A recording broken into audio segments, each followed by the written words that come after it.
Isang magandang araw ng Sabado sa inyong lahat, mga bayang classmates. Balik paglilibang tayo sa mga pakarerang naihanda at nabuo sa atin ng MMTCI at Philippine Racing Commission Handicappers ngayong ika-26 na araw para sa buwan ng Oktubre taong 2024. 7 karera po ang nabuo nila sa atin, mga bayang classmates, na magsisimula sa ganap na alauna ng hapon. Ano po, mga bayang classmates? Ayan po, hari nawa, magsimula nga po sa takdang oras na nailagay sa hawak nating mga racing program. Okay po.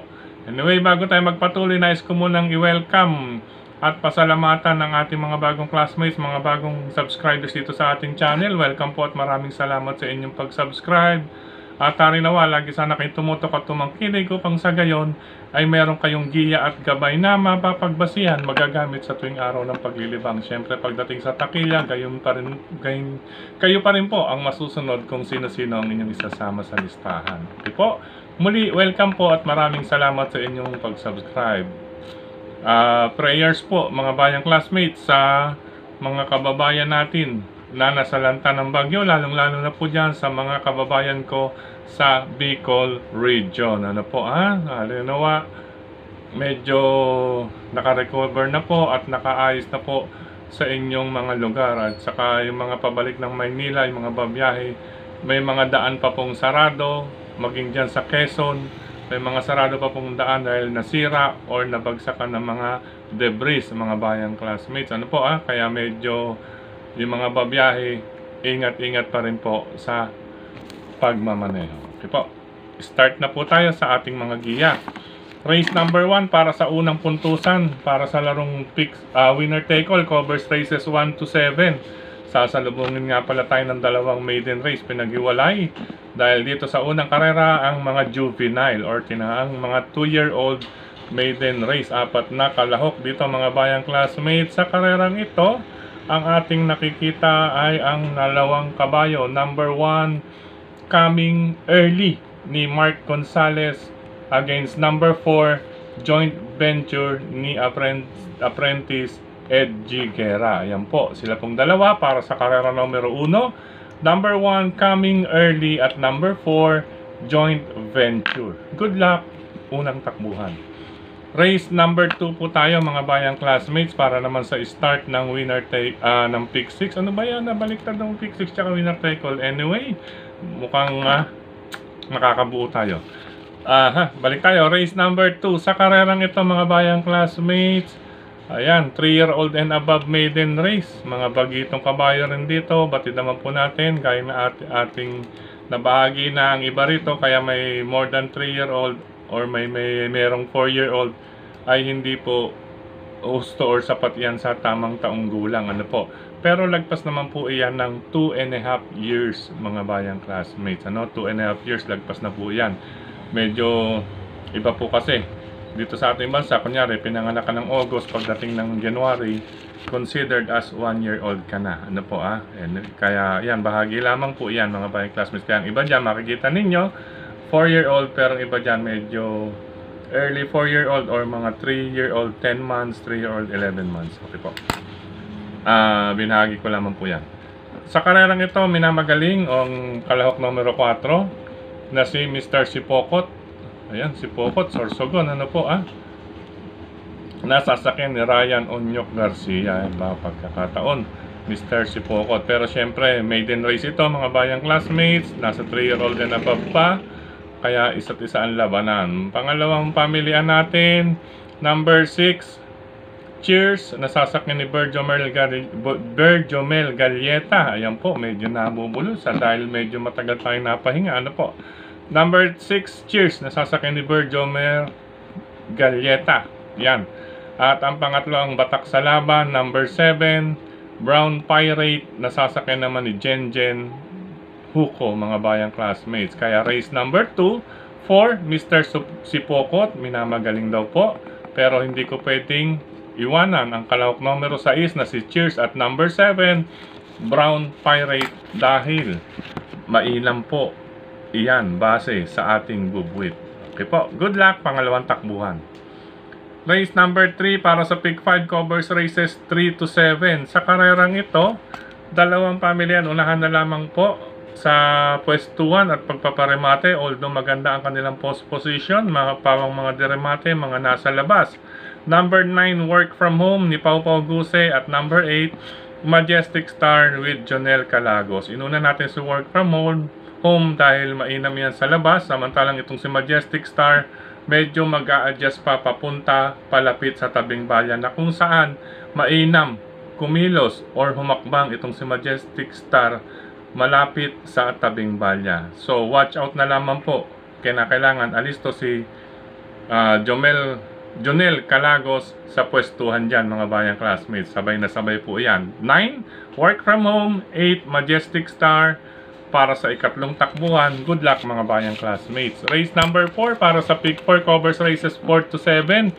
Ayan, grupo ba ng mga bida ito? Hindi pa naman gaano dahil placer pa ito. Meron pang non-placer at alam balita ko magkakaroon pa ng pangatlong grupo para sa dulong grupo ng Class 5 rating base. Ano po ha? Sa karerang ito, tingin ko, dito tayo sa parehong may dating. Kung tutuusin, ano po ha? Parehong De Jesus against Ciego. Ayan po. Number 3, Rise Up with Michael De Jesus. At number 2, Shining Angel with Lester De Jesus. 5 lamang po yan, mga bayang classmates. Kung nais may kapital na rin lang, pwede nyong lahatin dahil depende po sa IRE yung dalawang Ciego. Ano po, mga bayang classmates. Pero sa distansya, kaya pinili ko number 3, Rise Up, at number 2, Shining Angel.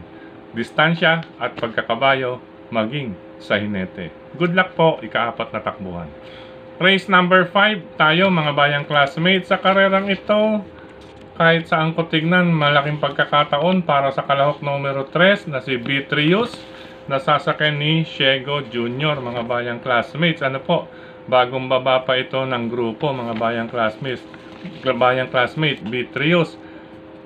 Dahil maganda ang pista at medyo malamig pa ang panahon, isasama ko lamang po ang kalahok 5A na si Caraga Wonder, mga bayang classmates. Baka mapabayaan sa harapan, pero mag-separate po ng ruta. Vitrius, solo, nais magdagdag 3 Vitrius at 5 Caraga Wonder. Kasama nga po pala si Go Uste na sasakyan ni Mark Alvarez ni Caraga Wonder. Good luck, ikalimang takbuhan. 3 and 5 po tayo doon. Or number 3, solo separate. Inaasahan ko, Vitrius.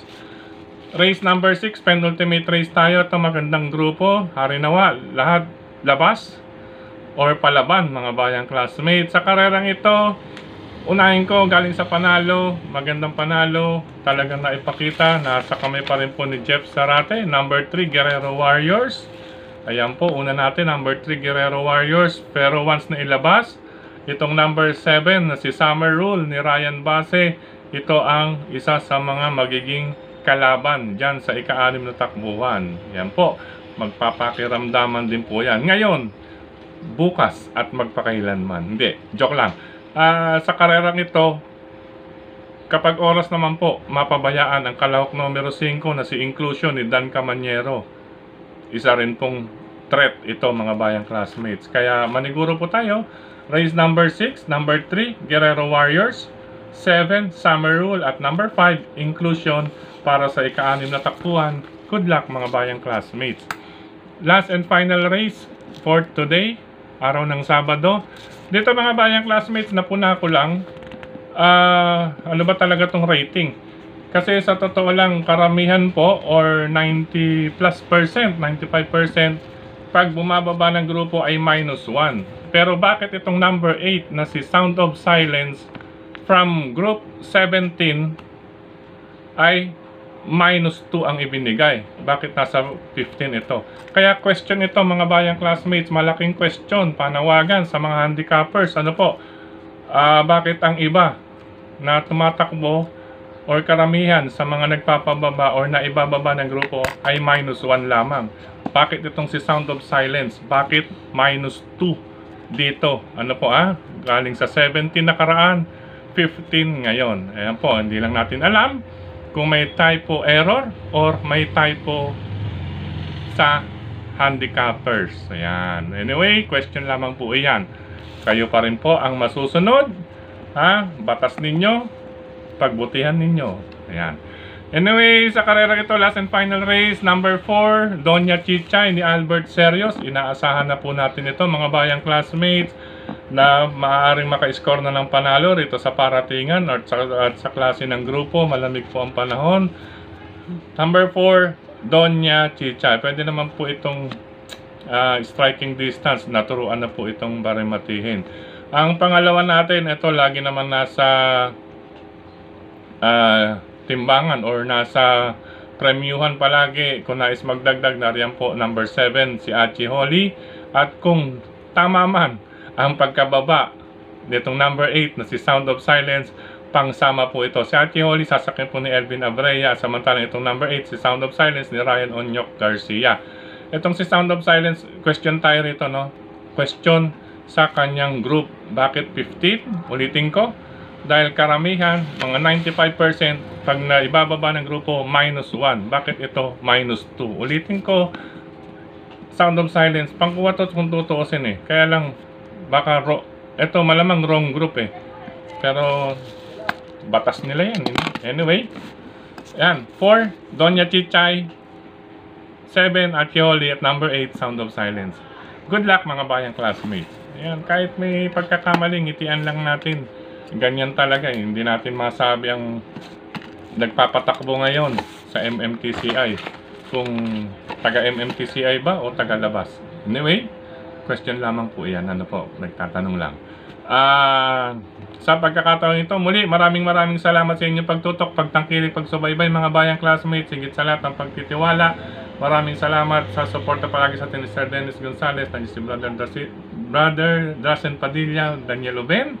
Siyempre, Usaping Printing, JV Go Publishing House, mga bayang classmates, lalo na po ngayong eleksyon, JV Go Publishing House. Okay po, kontakin niyo lang po ni nandiyan po si Sir Jesco at si Ma'am Marlene, located po sa D. Aquino Street, pagitan ng 3rd and 4th Avenue, lungsod ng Caloocan. JV Go Publishing House. Maraming salamat din kay Tokayong Frederick Abil sa pagbabahagi ng ating giya sa kanyang social media account. Ayan, ha. Maraming salamat, Tokayong Frederick Abil. Siyempre sa lahat ng mga admins at members ng grupo ng karerista sa social media, maraming salamat sa mga nagla-like, nag-heart, nag-share. At siyempre dito na rin po sa ating YT channel. Sa mga nais mag-comment lamang po kayo, lalo na po dito sa ating YT channel. Pakilagyan na lamang po ng inyong pangalan, lokasyon at mga nais batiin. Ano po? Open po kayo mga bayang classmates. Sa pagkakataong ito, hello po and happy racing sa lahat ng mga bayang karerista dyan sa Valenzuela City. Siyempre sa RTO TV, Mr. Bonjing OTV at sa Dalandanan OTV sa lungsod ng Caloocan. Grupo po ni Cap Don Barry Aldi Jr. at mga bayang karerista ng Kangkalu. Stanley OTV, Hari ng Yambo OTV, Scratch OTV. Yan, andyan din po. Dito sa may kabila, sa may McDonald's, sa may Biglang Awa, alam ko may bagong OTV dyan. Hello rin po sa inyo. Siyempre sa Banal OTV, 6th Avenue, Banal, near corner, A. Bonifacio Avenue po, mga bayang classmates. Malakas po yan, kahit maliit na OTV. Marami pong karerista dyan. Ayan po. Hello rin po sa bayang karerista natin dyan sa Cafe Retiro OTV, Scratch OTV, Tatsuki OTV, Barkadahan OTV, Bayani OTV, at syempre, Ping Ping Lechon Restaurant and OTV. Ngayong Sabado at Linggo, siguradong marami pong mag-a-eyeball, maraming na-miss. Miss ang isa't isa. Diyan sa Ping Ping Lechon Restaurant and OTV, owned and operated by Sir Cap Maka Chua. Ayan po. Dan po kayo mga bayang classmates. Kahit hindi po kayo magkakarera, okay po dyan, lalo na po ang kanilang mga menus. Sulit po sa budget mga bayang classmates, hindi po pang negosyo po ang kanilang ulam, talaga pong pang catering ang dating. Mura na pang catering, sulit, masarap pa. Ayan po, Ping Ping Lechon Restaurant and OTV po with Cap Maka Chua. Ayan po. Anyway, siyempre sa ika-4 na distrito ng lungsod ng Quezon, hello po sa inyong lahat. Siyempre, Congressman Marvin Rillo, suportahan natin po iyan. Siyempre, pagdating sa Sampaloc, Congressman Edward Maceda, nandiyan din po sina Brother Oliver Maceda, Brother Edmond Maki Maceda, Rainier C, siyempre, Mark Ryan Ponce. Ayan, mga bayang classmates natin. Siyempre, hello rin kay Sir JC. Sir JC de los Reyes, good luck sa mga entries natin ngayong araw ng Sabado at maging bukas. At syempre, sa mga mag-OOTV, good luck po, happy racing sa inyo lahat. Sa mga riders na katulad ko, good luck, happy racing din. At ingat-ingat sa mga kalsada. Paalam pa samantala mga bayang classmates. Comment lang, lagay ang pangalan, lugar, at mga nais batiin. I love you all mga bayang classmates.